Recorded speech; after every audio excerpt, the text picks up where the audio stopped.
Meus irmãos, vamos agora então à pregação da palavra do Senhor, e para isso eu peço aos irmãos que abram a Bíblia, por favor, no primeiro livro dos Reis, capítulo de número 8. Nós retornamos então ao primeiro livro dos Reis, capítulo de número 8, quando Salomão está ali consagrando o templo que ele levantara a Deus, e agora nós veremos o início da bela oração que Salomão dedicou a Deus naquele momento de consagração do templo ao Senhor. Primeiro livro dos Reis, como está em nosso boletim, primeiro livro dos Reis, capítulo 8, de 22 a 30. Eu farei a leitura, irmãos. Irmãos, acompanhem atentamente o que Deus nos fala por sua palavra, e aí nós oraremos e passaremos a exposição, a pregação da mesma. Veja só o que diz o texto, irmãos. Pôs-se Salomão diante do altar do Senhor, na presença de toda a congregação de Israel, e estendeu as mãos para os céus, e disse: Ó Senhor, Deus de Israel, não há Deus como tu, em cima nos céus, nem embaixo na terra. Como tu que guardas a aliança e a misericórdia a teus servos, que de todo o coração andam diante de ti. Que cumpriste para com teu servo Davi, meu pai, o que lhe prometeste. Pessoalmente o disseste, e pelo teu poder o cumpriste, como hoje se vê. Agora, pois, ó Senhor, Deus de Israel, faz a teu servo Davi, meu pai, o que lhe declaraste, dizendo: não te faltará sucessor diante de mim, que se assente no trono de Israel, contanto que teus filhos guardem o seu caminho, para andarem diante de mim como tu andaste. Agora também, ó Deus de Israel, cumpra-se a tua palavra que disseste a teu servo Davi, meu pai. Mas de fato habitaria Deus na terra? Eis que os céus e até o céu dos céus não podem ou não te podem conter, quanto menos esta casa que eu edifiquei. Atenta, pois, para a oração do teu servo e para a sua súplica, ó Senhor meu Deus, para ouvires o clamor e a oração que faz hoje o teu servo diante de ti. Para que teus olhos estejam abertos noite e dia sobre esta casa, sobre este lugar, do qual disseste: o meu nome estará ali. Para ouvires a oração que o teu servo fizer neste lugar. Ouve, pois, a súplica do teu servo e do teu povo de Israel, quando orarem neste lugar. Ouve no céu, lugar da tua habitação. Ouve e perdoa. Vamos orar, irmãos, mais uma vez? Ó Deus Santo, Deus inigualável, Senhor dos céus e Senhor da terra, nós agora, na tua presença, ó Pai, vamos pregar a tua palavra, ó Deus, que nós o façamos fielmente, e que a tua igreja, o teu povo, atento, ó Pai, com coração abençoado, ó Deus, pelo Senhor, ouça a palavra, creia na palavra, e que nós saímos daqui certos de que o Senhor, em sua aliança fiel, quando nós o buscamos em oração, não só ouve a nossa oração, atento como sempre está os teus filhos, como também nos abençoa, Deus, em Cristo Jesus. Portanto, ó Deus, que a nossa igreja seja abençoada e que nós venhamos aprender sobre buscar o Senhor em oração e as bênçãos que isso nos traz. Assim, em Cristo Jesus nós oramos. Confiado nele, ó Deus, nós pregamos e esperamos suas bênçãos. Com perdão dos pecados, nós oramos. Amém. Meus irmãos, o templo de Salomão foi construído para ser uma casa de oração. Lembra quando Jesus esteve diante do templo, que estava cercado de salteadores que faziam comércio no templo? Jesus expulsa os cambistas e diz assim: esta casa é casa de oração. Lembram-se? Salomão levantou este templo para ser uma casa de oração. Por isso, naquele momento de consagração que nós temos visto no capítulo 8, nós temos visto todo o culto, a festividade, os sacrifícios. Temos visto todas essas coisas naquele dia em que o templo fora consagrado, aquele majestoso templo em Jerusalém dedicado ao Senhor. Mas nada mais apropriado neste dia do que uma oração. Concordam? O templo foi construído como uma casa de oração, Bruno, Carol, Caleb. E agora, Isonete, Salomão começa uma oração ao Senhor, nada mais apropriado, nada mais propício. Com sabedoria típica, Salomão nos dá um bom modelo bíblico aqui de como devem ser nossas orações diante de Deus. Esse texto nos fala de uma oração grande, uma das maiores orações que a Bíblia possui, descrita aqui nesse texto. A oração começa no versículo 23 e vai até o versículo 53.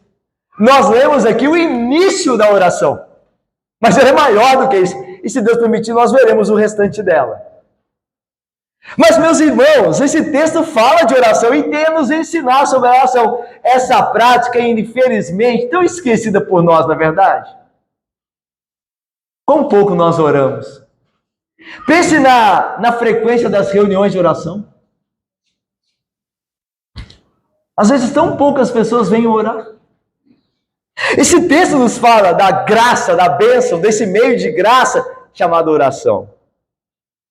Meus irmãos, nessa primeira parte que nós lemos aqui, Salomão ele divide a sua oração nessa parte inicial, porque como eu disse, a oração é maior do que o que lemos, ela vai até o versículo 53, e nós lemos até o versículo 30, então é a introdução à oração. Mas essa parte ela é dividida em 3 aspectos aqui. A primeira parte é que Salomão, nessa oração, começa louvando a Deus. A segunda parte é que Salomão, de fato, faz um pedido a Deus. E a terceira parte, ele faz uma invocação, chamando Deus para atender, para olhar as orações que se fariam ali naquela casa. Então é fácil dividir essa primeira parte da oração de Salomão. Uma oração de louvor, uma oração de petição e uma oração de invocação. E nós veremos então essas 3 partes nesse início dessa oração grande e abençoada que Salomão fez ao Senhor naquele dia. Mas vamos antes ver como começa o texto. Olha o versículo 22. Pôs-se Salomão diante do altar do Senhor, na presença de toda a congregação de Israel, e estendeu as mãos para os céus. Meus irmãos, lá em 2 Crônicas 6, o segundo livro das crônicas, aliás, o segundo livro das crônicas é chamado segundo livro das crônicas dos reis. Lá no segundo livro das crônicas, esse momento aqui, ele também é descrito. Ele também é narrado lá em 2 Crônicas 6. E lá, meus irmãos, lá, o texto nos diz, irmãos, que Salomão, no momento em que ele realizou esta oração, ele estava diante do altar, que ficava na parte externa do templo. Se os irmãos se lembrarem, havia o templo e havia o átrio do templo, que era a parte externa, onde ficava o altar do sacrifício, o altar de bronze do sacrifício. Lá em 2 Crônicas 6, diz o texto lá em 2 Crônicas 6, que Salomão, na hora que ele fez essa oração, ele estava ao lado do altar de bronze, que era o altar do sacrifício. Aqui não nos diz isso. Mas lá em 2 Crônicas 6, completa esse texto dizendo onde ele estava quando ele orou. E ele estava ao lado do altar. E a gente pode ler essa informação lá em 2 Crônicas 6, no versículo 13, e achar que isso não tem importância nenhuma. Mas tem muita importância. Veja que quando Salomão orou, fez essa oração, ele estava ao lado do altar do sacrifício. Lembra que todos os ritos de sacrifício do Antigo Testamento apontavam para Cristo, para o sacrifício de Cristo, não é assim? Os cordeiros que eram mortos representavam o que Cristo faria, que é o Cordeiro de Deus. A ideia é que a oração só pode ser ouvida pelo sacrifício. É por isso que quando Salomão orou, ele orou próximo do altar do sacrifício. Porque ele sabia que Deus só ouviria se de fato ele fosse guardado pelo sacrifício. O sacrifício abrisse caminho para que ele fosse a Deus. É por isso que nós, quando oramos, oramos em nome de Jesus. Por que nós terminamos nossas orações em o nome de Jesus, amém? Porque Deus só nos ouve por causa do sacrifício de Cristo. É o sacrifício de Cristo que abre o caminho para que nós possamos orar e nos relacionar com Deus. Porque Deus não ouve pecadores, a não ser que esses pecadores sejam justificados pelo sangue de seu Filho. Aí Deus ouve. Então Deus nos ouve por conta do sacrifício de Cristo. Então não é à toa que Salomão, quando orou ao lado do altar de bronze, onde os animais eram sacrificados. Porque ele creu, como nós cremos, que Deus só nos ouve por causa do sacrifício de Cristo.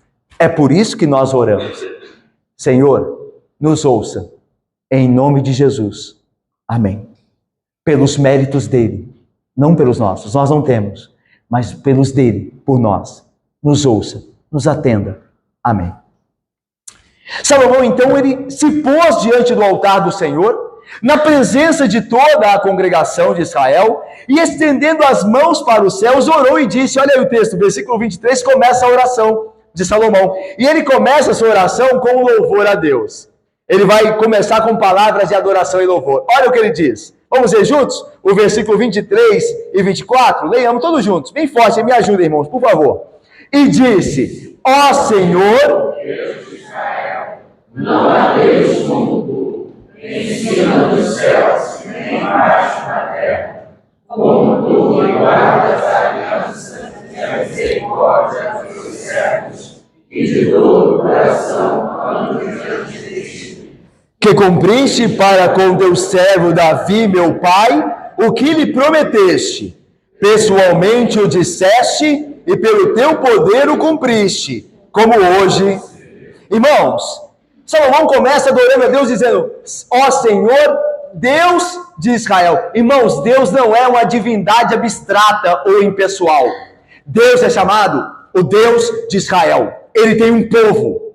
Ele é um ser pessoal. Ele ama um povo, ele é fiel a um povo, ele guarda um povo, ele corrige esse povo. Ele é o Deus de Israel. Ele não é uma divindade abstrata, impessoal, mas alguém, um ser divino que tem relação com o seu povo. Por isso ele é chamado o Deus de Israel. E como Deus de Israel, não há nenhum outro Deus. Graça querida, presbítero Evanildo, André Paiva, meu irmão, Rodrigo e querido Jorge. Como Deus de Israel, não há Deus. Olha o que Salomão diz. Ó Senhor, Deus de Israel, não há Deus como tu. Irmãos, afirmar que Deus é o Deus de Israel não significa que ele é um Deus que está em Israel. E aí, tem outro Deus que está em Moabe, tem outro Deus que está com os amonitas, tem outro Deus que está com os filisteus. Então existem vários deuses. E Yahvé, o Deus de Israel, é apenas mais um deles. É um Deus tribal. É o Deus de Israel. Mas existem outros também. Mas esse aqui é o de Israel. Não é essa a ideia. Tanto que Salomão, ele deixa claro que não há Deus como o de Israel.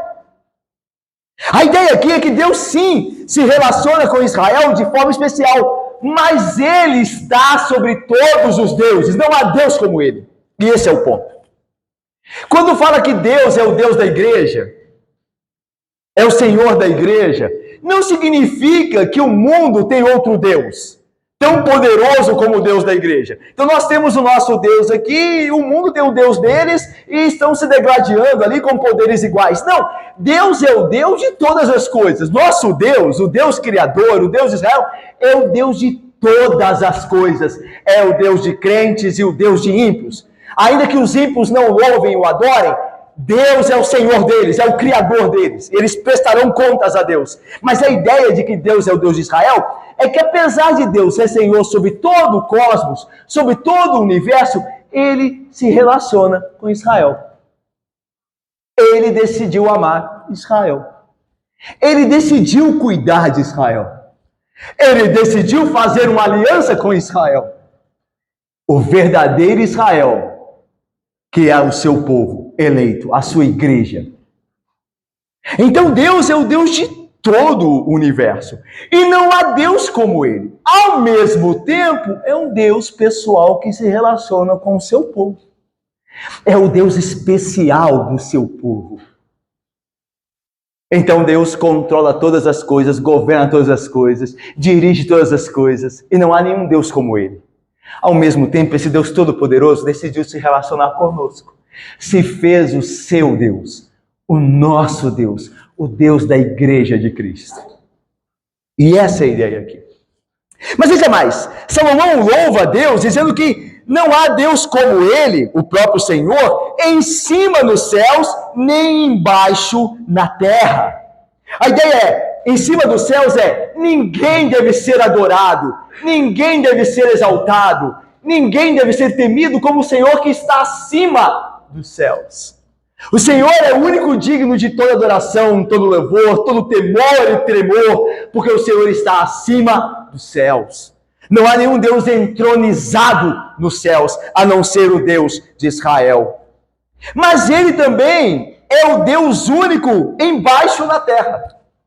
E aqui é maravilhoso, porque ao mesmo tempo que esse Deus é exaltado, é o Deus também que age na terra, ou embaixo na terra. É o Deus do dia a dia.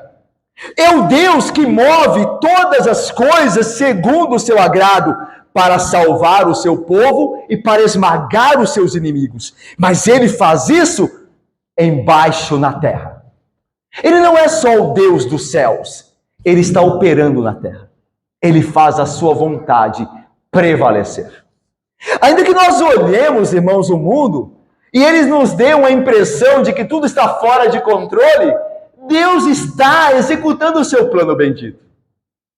Não era assim também que poderiam entender que o mundo estava fora de controle, que Deus não estava reinando, quando os homens de posse do nosso Senhor Jesus Cristo fizeram com ele o que desejaram? Não poderia passar a ideia de que, onde está Deus? Deixando seu filho sofrer dessa forma. Mas Deus não estava lá, entregando o seu filho na mão de pecadores e inimigos, para que ele morresse pelo seu povo? Deus estava lá. Aquilo foi segundo o plano de Deus. Óbvio, os homens maus têm a sua responsabilidade, mas aquilo foi segundo o plano de Deus. Deus estava lá entregando o seu filho, como Isaías diz. Da mesma forma, nós olhamos o mundo e podemos pensar, Deus está agindo? Claro que está. Mas como ele está permitindo que os homens maus cometam maus pecados, até que a taça da ira de Deus transborde, e então a sua ira seja derramada. Para Deus punir o mundo tem que merecer a punição.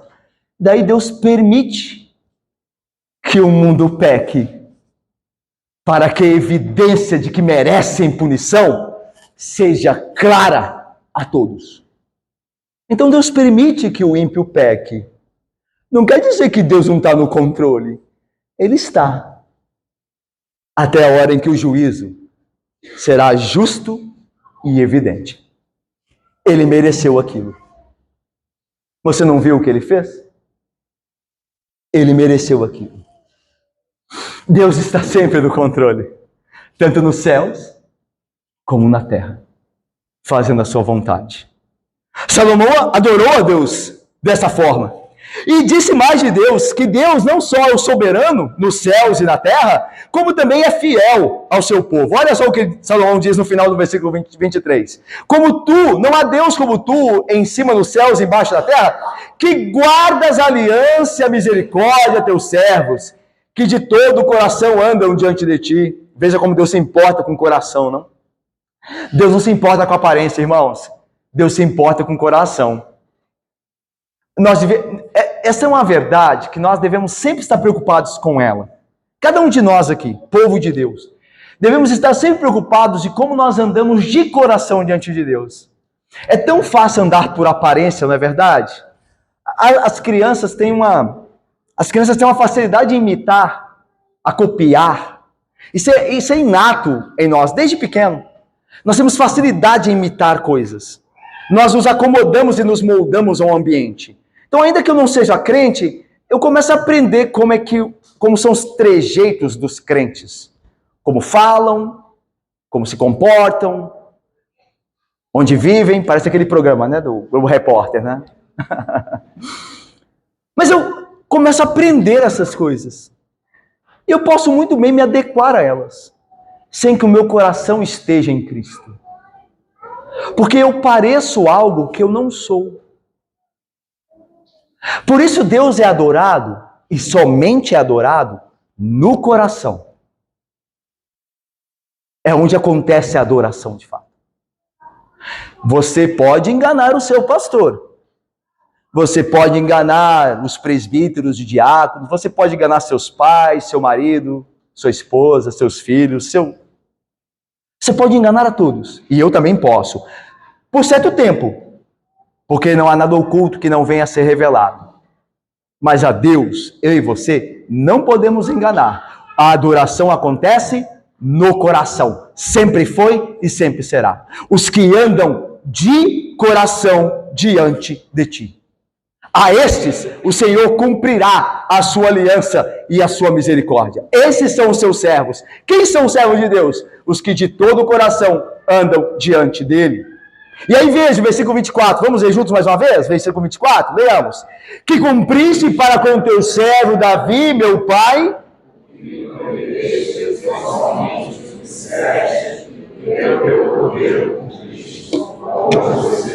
Deus prometeu a Davi estabelecer a sua casa para sempre. A casa David, que é o Silene, Marcelo, e Bruno, e Tayane. Deus prometeu a Davi levantar a sua casa, os seus descendentes se assentariam no trono. Aí Salomão diz, o Senhor é fiel, ele está louvando a Deus. O Senhor é fiel como hoje se vê. Ora, irmãos, Salomão está no trono.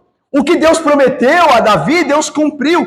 Deus prometeu a Davi que Salomão levantaria uma casa ao seu nome, para a sua glória. Eis a casa. Então Salomão está dizendo, o Senhor é fiel como hoje se vê.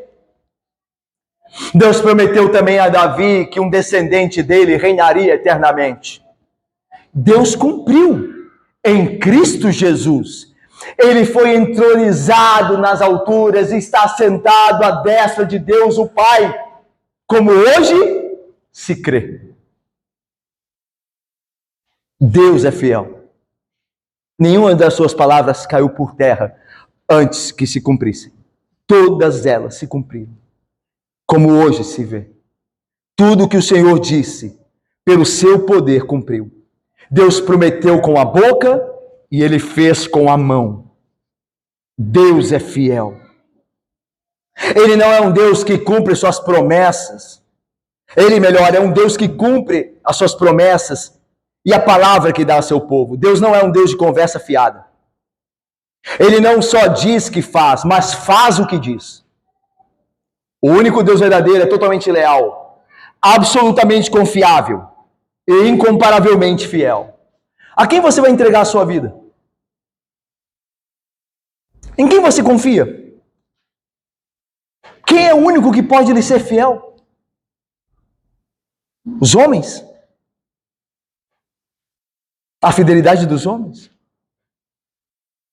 Deus é fiel. Coloque sua confiança nele, entregue sua vida a ele. Ande segundo a sua vontade e você não será frustrado de forma alguma. Lembre-se disso, meu irmão. A única pessoa que pode lhe fazer bem-sucedido, ele cumprir com todas as expectativas é Deus. O restante, você deve se preparar, porque certamente ele frustrará. Deus é o único que mantém a sua fidelidade de geração em geração. Salomão louvou a Deus na sua oração. No início, ele exaltou a Deus como o único Deus, como o Deus dos céus e embaixo na terra, como o Deus fiel, o Deus de Israel. Irmãos, e aqui nós aprendemos como nós devemos nos achegar a Deus em oração. Aqui algumas lições aqui nessa primeira parte. Primeiro, nós devemos achegar a Deus sabendo que Ele é o Deus que nos ama. Ele é o nosso Deus. Lembra? O Deus de Israel, do verdadeiro Israel, que é a igreja. Deus é o Deus de amor e fidelidade. Deus, Ele se relaciona conosco, com o seu povo, com cada um de nós, membros do seu povo, filhos seus em Cristo.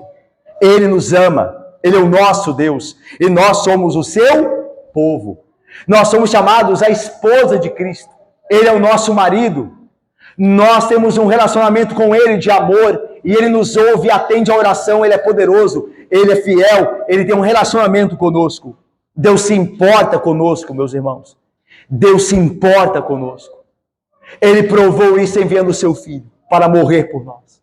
A prova máxima, o ápice da sua demonstração de amor, Ele enviou o seu santo Filho e o deu em nosso lugar, pelos nossos pecados. Deus se importa conosco. E quando nós oramos, nós vamos a um Deus todo-poderoso, que está entronizado nos céus, que trabalha em todas as coisas, fazendo o seu querer na terra, mas que nos ama, que se importa conosco. Nós devemos saber disso quando nos aproximamos de Deus em oração. Deus se importa. Ele se importa. Mas nós devemos saber também que Deus é todo-poderoso. Já pensou se Deus só nos amasse, Thaís, e meu irmão Elian, e não fosse poderoso, Tiago? Se Deus, Yara, quisesse o nosso bem, mas não tivesse muito poder para realizar coisas a nosso favor, de que valeria o amor dele? É como mais ou menos ele dissesse: eu amo muito a vocês, mas eu não posso fazer nada. Isso cabe muito bem a nós, homens. Às vezes nós amamos as pessoas, mas não podemos fazer muito por elas. Não é verdade? Lismar, Lucimar, Lucinete. Não é verdade, dona Lourdes? Às vezes você ama o seu parente, mas você não pode convertê-lo. Isabela, Valéria, Luci, Márcio. Às vezes você ama o seu filho que está desviado, você não pode mudar o coração dele. Deus nos ama, mas Ele pode tudo. Ele não só nos ama, Ele pode todas as coisas. Ele é o Todo-Poderoso. Ao mesmo tempo, não adiantaria Ele ser, diácono Paulo, todo-poderoso e não nos amar. Não é verdade? Ele poderia ter todo o poder. Se Ele não nos amasse, Ele nos destruiria. Mas Ele tem todo o poder e nos ama. Veja como essas coisas cooperam para o nosso bem, o poder e o amor de Deus. Ele nos ama e pode tudo a nosso favor. Ele nos ama e pode nos abençoar. Ele não é um Deus fraco. Ele é o Deus que tem todo o poder, quer na terra, quer nos céus. Ele é soberano em todas as coisas. Assim como nosso Senhor Jesus Cristo ensinou a orar: Pai nosso que estás nos céus, soberano, poderoso Deus. Deus pode mudar a nossa sorte aqui na terra também. Ele opera para o nosso bem-estar espiritual e físico agora. Ele tem todo o poder. Deus nos ama e nós nos aproximamos em oração sabendo que oramos ao Deus que nos ama, que se importa conosco. Nós nos aproximamos em oração a um Deus que tudo pode, não só nos ama, Ele tudo pode a nosso favor. Tem todo o poder. Então por isso você pode ousar orar a Ele sem medo, sem dúvida.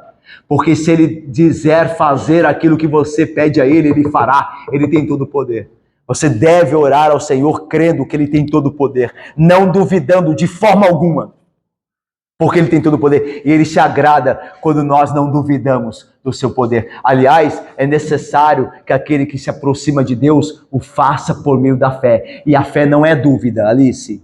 Fé é, Júlia, certeza. Fé é certeza. É certeza que Deus, se quiser, pode. Então nós oramos ao Senhor: Senhor, faça a tua vontade, porque poder o Senhor tem tudo. E nós nunca duvidamos. Mas Deus é fiel também. E essa, irmãos, é a terceira parte que nós aprendemos aqui, nessa primeira parte, sobre o louvor de Salomão a Deus. Deus é fiel. Nós podemos orar com ousadia, pedindo a Deus que cumpra aquilo que Ele prometeu. Não porque nós merecemos, mas porque Ele jurou fazer. Ele colocou o seu nome nessas promessas. Já que Ele é um Deus que cumpre sua promessa, temos certeza de que Ele nos salvará até o fim, não é verdade? Ele prometeu estar conosco até a consumação dos séculos. Ele estará. É por isso que nós podemos ir para o trabalho amanhã pedindo ao Senhor: Senhor, me acompanha no trabalho, me abençoa, me guarda, Senhor, da tentação, faz com que eu dê bom testemunho, Senhor. Nós podemos orar certos de que Ele fará, porque Ele prometeu estar conosco até a consumação dos séculos. Deus é fiel. Deus cumpre o que prometeu. O apóstolo Paulo vai dizer: aquele que começou boa obra em vós, vos levará até a consumação no dia de Cristo Jesus. Ele é fiel para completar a boa obra que começou em vós. Deus é fiel. Então nós nos aproximamos, Bia e Caio, meus irmãos queridos de Deus, com essas 3 verdades sobre Deus. Ele nos ama, Ele é poderoso, Ele é fiel. E é assim que nós oramos a Deus. É assim que nós nos aproximamos dele. Não menos que isso. Eu posso ir a Deus porque Ele se importa. Ele se importa com o meu choro. Ele se importa com a minha necessidade. Ele está de ouvidos atentos, como Salomão mais tarde falará. Ele é todo poderoso para me atender segundo o poder dele, o seu querer. E Ele é fiel ao que promete em sua palavra. Então nós devemos e podemos aproximar a Deus tendo essas 3 verdades sobre Ele em mente. Mas o segundo ponto é que Salomão começa louvando a Deus e agora, num segundo momento, faz um pedido a Deus. Olha o que diz o versículo de número 25 e 26. Leiamos juntos. Veja o pedido que Salomão faz a Deus. Leiamos. Agora, pois, ó Senhor, Deus de Israel,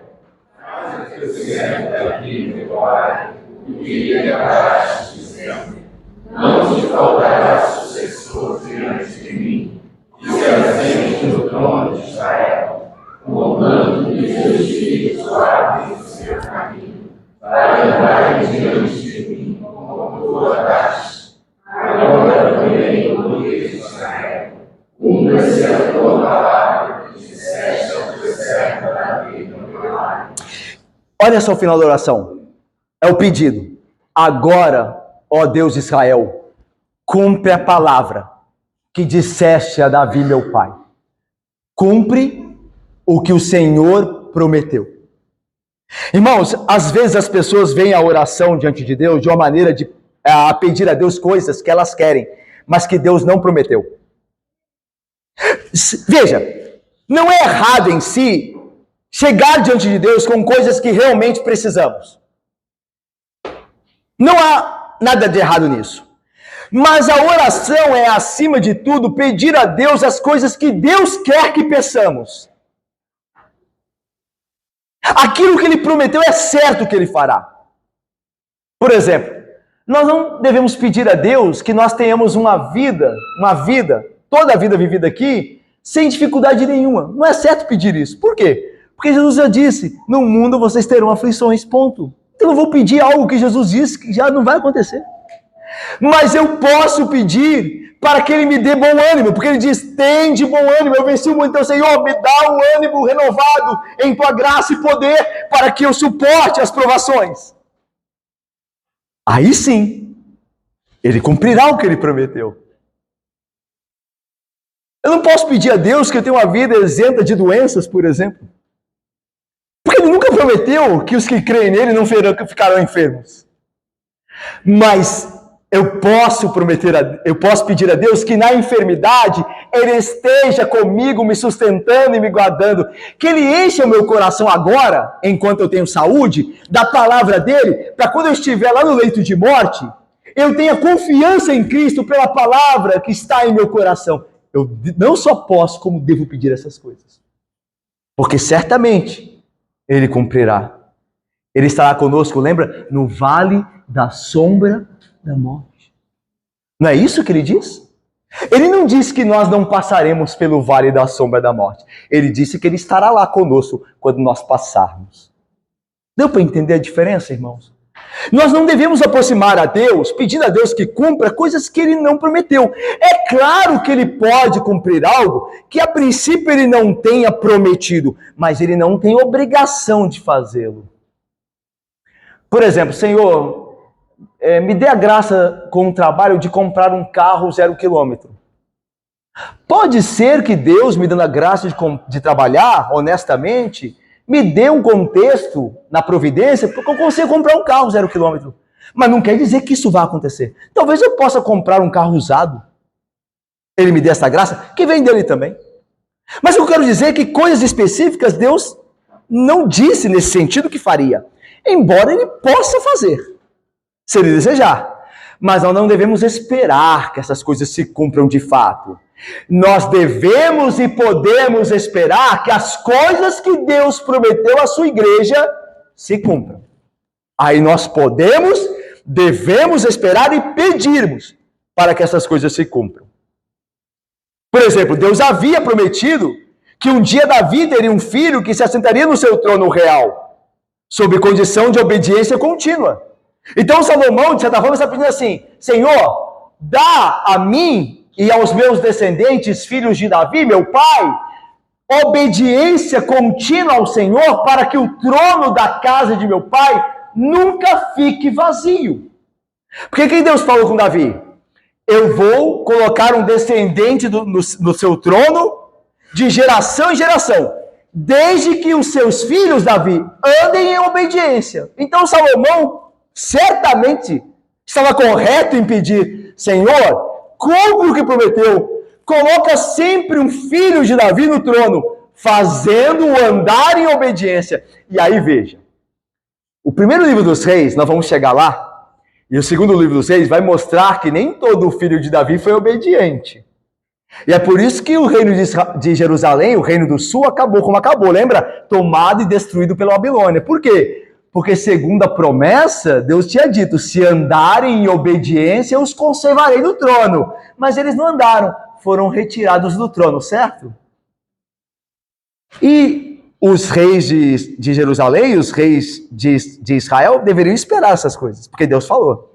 Agora, quando um filho foi obediente perfeitamente, Deus cumpriu o que prometeu, a promessa não caiu, porque aí se levantou o grande filho de Davi, nascido em Belém, na cidade de Davi, na casa de José, descendente de Davi, nascido da Virgem Maria, descendente também de Davi. E este filho de Davi foi obediente a Deus em todas as coisas. Aí sabe o que Deus fez a ele? A este filho de Davi?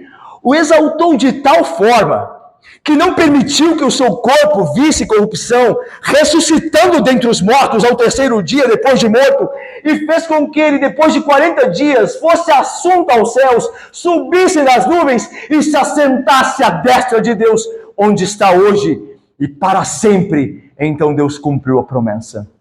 Deus disse que se os filhos de Davi fossem obedientes, o reino jamais teria fim. Em Cristo, Deus cumpriu o que prometeu.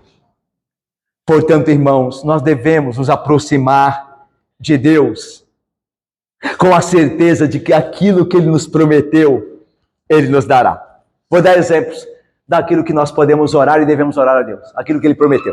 Por exemplo, Deus prometeu que a sua igreja irá preservar até o fim, certo? Que as portas do inferno não prevalecerão contra a igreja. Portanto, oremos para que a igreja persevere, mesmo em lugares onde está sendo perseguida, porque Deus prometeu que ela vai perseverar. Então, irmãos, oremos: Senhor, dá graça aos missionários, dá graça aos pastores, dá graça aos irmãos que estão sofrendo no mundo árabe, perseguidos, executados por amor a Jesus. Faz com que eles sejam fiéis, e na fidelidade deles, novos crentes nasçam também pelo seu exemplo, porque o Senhor prometeu que a igreja perseverará. E Deus cumprirá o que prometeu. Deus também prometeu que o reino dele crescerá em todos os continentes, até que venha o Cristo. Então oremos para que Deus estenda o domínio dele, como ele prometeu, através da pregação do Evangelho. Senhor, levanta mais ministros da palavra, homens sérios, fiéis à Bíblia. Levanta missionários para que se espalhem pelos confins da terra, e então o Senhor cumpra o que prometeu. Que o Evangelho tome toda a terra, seja pregado em toda a terra. Isso não quer dizer que toda a terra se converterá. Não é o caso e não será assim. Tanto que naquele dia de Jesus Cristo, no dia final, Jesus dirá a alguns: apartai-vos de mim, malditos. Então eles não se converteram. Haverá uns não convertidos no final. A ideia aqui é que o Evangelho será pregado a todos os homens. Alguns rejeitarão, outros aceitarão. Essa é a ideia. Devemos e podemos orar por isso, que o Evangelho seja pregado, porque Deus prometeu que Ele tomaria o mundo. Deus prometeu que santificaria a igreja. Deus prometeu que a sua igreja será santa finalmente. Portanto, nós devemos orar pela santidade da igreja. Deixa eu lhes perguntar uma coisa. Quantas vezes nós oramos em casa para que a nossa igreja seja santa? Para que não haja pecado entre nós. Para que não haja escândalos entre nós. Você ora por isso? Se você ora, e você pode ser abençoado orando por isso, amém, meu irmão. Mas se nós não oramos, nós deveríamos orar mais por isso. Senhor, guarda a nossa igreja de escândalos. Guarda a nossa igreja de pecado. Guarda os nossos irmãos, cada um dos membros da igreja, para não cair em tentação, para que o teu nome não seja desonrado, para que a igreja não seja manchada, para que Cristo não seja difamado. Oh Deus, dá-nos santidade como igreja. Eis um excelente pedido, qual Deus prometeu cumprir com ele. Peçamos então, irmãos. Peçamos por mais santidade. Deus prometeu que Jesus virá novamente. Oremos então pela segunda vinda. Senhor, que teu filho venha logo, que chegue logo o dia onde a igreja será reunida em torno dele, experimentará a bênção sem fim, felicidade eterna. Senhor, venha o teu reino, venha logo o teu reino, porque Deus prometeu que virá. E nós nunca seremos frustrados nessas orações, porque nós estamos orando segundo a vontade de Deus, segundo aquilo que Ele prometeu que acontecerá. Irmãos, Deus foi buscado por Salomão. E Salomão fez um pedido segundo a vontade de Deus, segundo o que Deus falou que faria. Nós também devemos orar segundo a vontade de Deus. O que Deus prometeu que fará? Oremos então para que Ele faça. Porque Ele fará para a glória dEle tudo o que Ele prometeu e para o nosso bem-estar, agora e eterno. Então peçamos a Deus segundo a sua vontade. Um teólogo disse certa vez uma coisa que eu não esqueci quando eu li, que Deus tem prazer em ouvir orações que sejam a palavra dEle voltando para Ele. Deus tem prazer em ter as suas coisas voltando para Ele. Então, quando nós oramos segundo as promessas de Deus para que se cumpram, Deus tem prazer. Porque Ele vê que nós temos prazer, não no que nós queremos, mas naquilo que Ele deseja. E nós desejamos tanto o que Ele deseja, que nós pedimos a Ele que se cumpra. E Deus tem prazer nessas coisas. Vou terminar com a terceira parte da oração. E a terceira parte da oração é uma invocação. Então veja, começa com a adoração, depois nós temos um pedido segundo a vontade de Deus, e agora nós temos uma invocação de Salomão, que ele faz a Deus. Só que essa invocação nasce de uma pergunta importante. Olha a pergunta lá no versículo 27. Vamos ver juntos? Leiamos.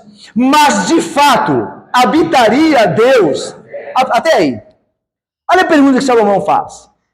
Ele acabou de construir uma casa para Deus. Isso aqui parece meio irônico, né? Imagina você construir uma casa, mas a pessoa vem morar aqui mesmo. Você constrói uma casa para alguém e fala assim, alguém perguntou se ela está vindo? Parece, né? Você construiu uma casa e agora está perguntando, mas Deus vai morar aqui? Mas é justamente isso que Salomão está fazendo. Ele construiu uma casa para Deus, mas ele sabe que aquela casa não pode comportar a Deus. E ele faz bem saber isso. Ainda que aquela casa manifeste em parte, limitada, a glória de Deus, aquela casa é muito pouco comparada a Deus. E veja que era uma senhora casa, hein? Nós vimos, coberta de ouro, coberta com a melhor madeira no mundo. Era uma senhora casa. 7 anos para construí-la. Um lugar próprio da glória de Deus às vistas dos homens, mas mesmo assim pequeno para a glória de Deus. Veja o que Salomão diz na continuação do versículo 27. Eis que os céus e até os céus dos céus não podem conter, não te podem conter, quanto menos esta casa que eu edifiquei. Irmãos, Deus é transcendente, como nós vimos no último sermão. Ele está acima dos céus. Como então ele poderia ser contido na terra? Deus é imenso, meus irmãos. Seu ser invisível preenche todo o universo. Como ele poderia morar numa casa, aquele quadrado que Salomão, por mais majestoso que fosse aos olhos humanos, como que Deus poderia caber ali dentro, ser contido ali naquelas 4 paredes daquele edifício? Deus é onipresente. Deus está em todos os lugares ao mesmo tempo. Como então ele poderia se limitar, ou limitar a sua presença em um lugar específico na terra? Irmãos, nós deveríamos saber dessas coisas. E deveríamos lembrar que nenhuma obra que nós façamos pode estar à altura daquilo que Deus é. Vocês já repararam que hoje em dia as igrejas já acham que são mais do que são?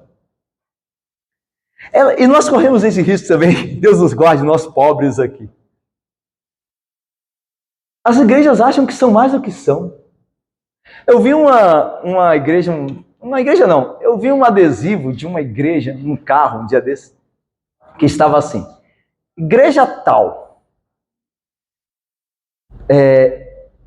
pequena para se importar, grande para servir. Pequena para se importar, grande para servir.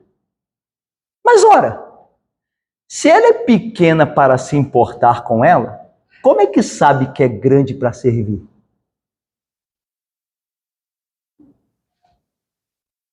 Se eu sou pequeno para me importar comigo mesmo, como eu posso ousar dizendo que eu sou grande para servir? Veja.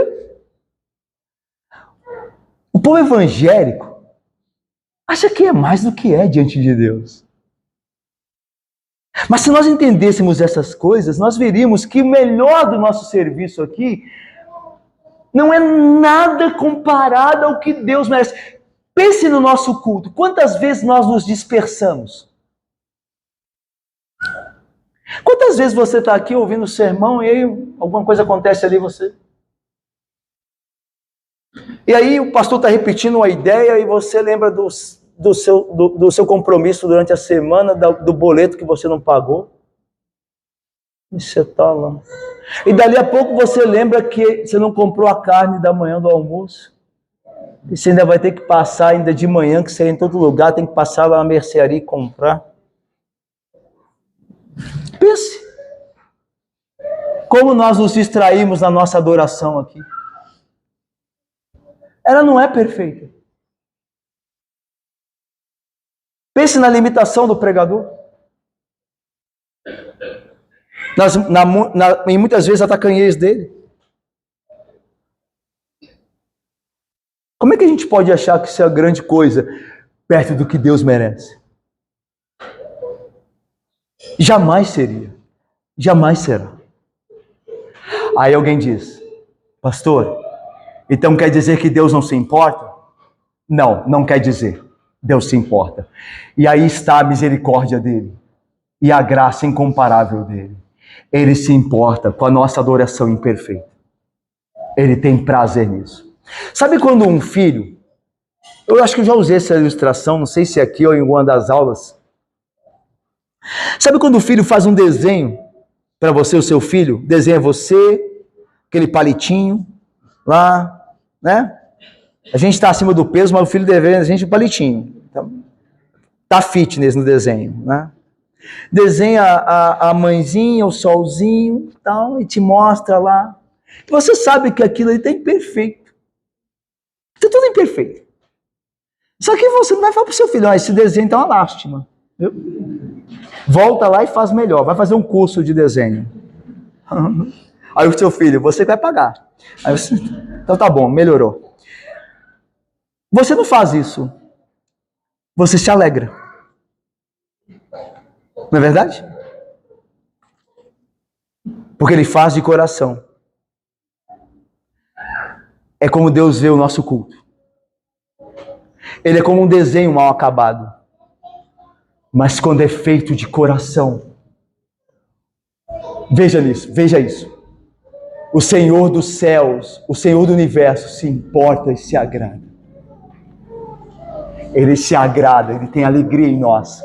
quando nós o adoramos, na nossa imperfeição, de coração a Ele, desejando fazer o que lhe agrada, desejando cantar os louvores corretos, desejando prestar atenção na palavra pregada, desejando obedecê-la depois de ouvi-la. Ele se agrada disso, Ele tem prazer no seu povo. Não há Deus como nosso Deus. O bondoso Deus que se agrada de pecadores imperfeitos e da adoração que eles prestam. Em Cristo, como diz a confissão de fé, em Cristo nossa adoração é aperfeiçoada. Cristo faz com que a nossa adoração imperfeita chegue a Deus de forma agradável a Ele. Porque tudo que fazemos, fazemos no nome de Cristo, que está nos aperfeiçoando. Deus, nós não somos perfeitos como o Senhor merece que sejamos, mas nós fazemos tudo no nome daquele que é perfeito, está nos aperfeiçoando. Aceita a nossa adoração naquele que é perfeito e Deus se agrada. Porque Ele sabe que seu Filho está trabalhando no seu povo para apresentar uma igreja sem mácula e sem defeito quando Ele vier em sua glória. Deus se agrada do seu povo, ainda que tudo que nós façamos esteja muito aquém daquilo que Deus é, daquilo que Deus merece de fato. Eu termino com o versículo 28 a 30. E olha aí. Salomão termina dizendo assim, termina essa primeira parte, né, que a oração ela é maior e nós veremos se Deus quiser. Salomão diz assim: atenta, pois, Senhor, para a oração de teu servo e para a sua súplica ao Senhor, meu Deus, para ouvires o clamor e a oração que faz hoje o teu servo diante de ti. Veja que teu servo é repetida 2 vezes. Atenta para a oração do teu servo e no final, o teu servo diante de ti. Irmão, Salomão era um rei. Não houve maior rei, maior glória do que de Salomão. Mas Salomão entende o tamanho dele perto de Deus. Lembra que a gente acabou de dizer? Nenhuma obra que ele fizesse estaria aos pés de Deus. Por isso ele diz, teu servo. Teu servo. O rei glorioso, a rainha de Sabá, veio ver da sua glória. E ele, quando está diante de Deus, ele diz, o teu servo. O teu servo. Porque apesar de Salomão ser um homem pecador como somos, ele era um crente. Ele entendia o lugar dele. Ele entendeu a relação de quem Deus é e de quem ele era, embora fosse um rei. E veja o versículos 29 e 30. Para que teus olhos, ó Deus, e aqui a invocação, e diz, Senhor, os teus olhos, venha com os teus olhos abertos, noite e dia sobre essa casa, sobre esse lugar do qual disseste, o meu nome estará ali, para ouvires a oração do teu servo que fizer nesse lugar. Ouve, pois, a súplica do teu servo e do teu povo de Israel, quando orarem neste lugar. Ouve, está vendo a invocação? Senhor, ouve, vem, ouve, vê. Está invocando a Deus, vem Deus. Senhor, vem ver, vem ouvir a oração que se faz nesse lugar. Então essa terceira parte é invocação. Senhor, esteja conosco. Senhor, esteja presente. Senhor, ouça. Senhor, veja. Senhor, trabalhe. Senhor, santifique. Senhor, console. Fortaleça, Senhor. Vem ao nosso meio, esteja conosco. A casa sem Deus, nada seria. Por isso, Deus tem que ser invocado. Senhor, vem no nosso meio. Aceita a nossa adoração. Trabalhe em nós enquanto adoramos ao Senhor. Faz a obra do nosso coração, na nossa vida. Vem, Senhor. Às vezes nós podemos, eu termino aqui, às vezes nós podemos cultuar de maneira rotineira. Isso é bem possível que nós entendamos assim, porque todo domingo nós estamos aqui, não é verdade? Aí todo domingo nós pegamos o boletim, tem a liturgia, embora a liturgia não seja a mesma, não seja o mesmo texto, os mesmos cânticos, mas está lá, é o mesmo esqueleto. E aí alguém pode olhar e falar a mesma coisa. Então, é verdade. Isso pode acontecer. De fato. Mas não com os que buscam a Deus e o conhecem. Aqueles que o invocam. Aqueles que creem que cada leitura da liturgia, cada texto aqui que lemos é a poderosa palavra de Deus.